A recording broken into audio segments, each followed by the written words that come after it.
So what if I told you there's a technique that uses nothing more than gentle touch to help your brain switch off stress, anxiety, and even old emotional memories? Not after years of therapy, not through willpower alone, but sometimes much, much faster than you'd expect. And the strangest part, your brain already knows how to do this. Havening just shows you how to switch it on. No pills, no complicated process, just your own nervous system. Now, before you write this off, this isn't fringe at all.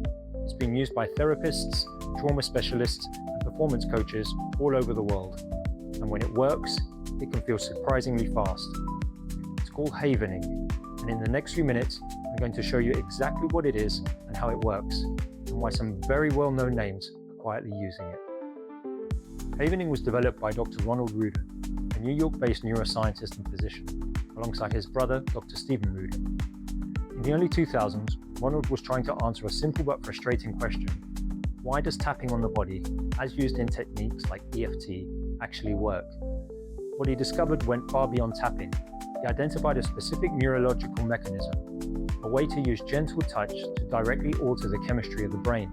He called it havening, from the word haven, a place of safety. Now, who uses it? Paul McKenna, one of the most famous hypnotherapists with over 10 million books sold, became a certified havening practitioner and now runs workshops with Dr. Ruden himself. Therapists, coaches, performance psychologists, it's used in trauma clinics, sports psychology, and corporate wellness programs across the world. And then there's this one. You might not expect it. Justin Bieber was publicly filmed using havening during the production of one of his music videos. His wife Hailey described it as, and I quote, a self-soothing technique that everyone has their own version of without even knowing it. Okay, so why does this actually work? Let me give you the simple version. When something frightening or traumatic happens, your brain's alarm system fires. The amygdala, your brain's alarm system, grabs that memory and locks it into place. Think of it like a superglue in the brain. The brain coats that memory in superglue so it can't be moved, because at the time, your nervous system decided this information might save your life one day, so keep it close. The problem is most of us are walking around with dozens of these, still active, and every time something even slightly similar happens in daily life, that alarm fires again, and again, and again. That's why certain situations feel disproportionately stressful. Your brain isn't overreacting, it's doing exactly what it was trained to do. It's just using an old map for a situation that's happening now. So here's where havening comes in. When you apply the havening touch, gently stroking your arms, your palms, and your face, your brain begins generating delta waves. These are the slow, deep brain waves normally only present during deep sleep. And using that same metaphor, delta waves act like anti-superglue, helping the brain finally let go safely. Havening theory suggests that this helps disrupt the patterns holding the memory in place. The memory stays, but its emotional charge starts to fade. Sometimes gradually, sometimes surprisingly fast. And like any technique, results vary, but when it works, it can feel incredibly freeing. And this is the part most people miss. The havening touch uses 3 specific points on the body. First, and the most calming, is the arms. You gently stroke from your shoulders down to your elbows, just like this. The second is the palms of your hands, slowly rubbing them together, stroking each palm. And the third is the face, gently stroking from the cheekbones downward or across your forehead. You can use 1, 2, or all 3 of these together. And the touch needs to be gentle, firm enough to notice, but light enough to feel safe.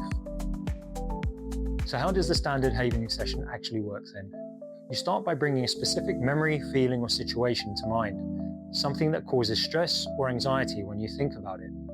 You give it a rating from 1 to 10, 10 being the strongest emotional charge, and 1 being barely noticeable. You just notice the number and don't judge it in any way. Then, and this is the key, you let that memory go for a moment, and then you begin the havening touch. While you're doing it, you distract your conscious mind with a simple task. You might count in 3s, for example, 3, 6, 9, 12, up to 30 and beyond. Or imagine walking down a spiral staircase counting the steps as you go down. Or picture yourself playing tennis, counting each shot from left to right. It doesn't matter what you imagine. The only rule is it should gently occupy your attention. You do 3 or more rounds of this. Then you bring your original memory back to mind and rate it again. Most people find the number has dropped, sometimes dramatically. You keep going until it reaches a level that feels manageable or disappears entirely. That's a standard Havening session. And while it sounds almost too simple, the neuroscience behind it is remarkably solid. Now, Havening isn't only used for processing traumatic memories, it's a remarkably versatile tool. It can be used to reduce general anxiety and daily stress, to improve sleep, to build confidence before a difficult conversation, presentation, or performance. It can be used to work through grief, frustration, and long-held patterns of self-doubt. It can be used as a daily meditative ritual, and here's something fascinating. The more regularly you practice the Havening touch, even without a specific memory in mind, the more the brain shifts into what some researchers describe as a state of greater ease and flexibility, more open to change over time. On this channel, I use a specific variation called the what-if technique. Instead of processing a specific traumatic memory, we use the Havening touch alongside carefully crafted what-if affirmations, questions that gently invite the brain to consider new possibilities. What if I am enough? What if I can say no and still be respected? What if things could actually change?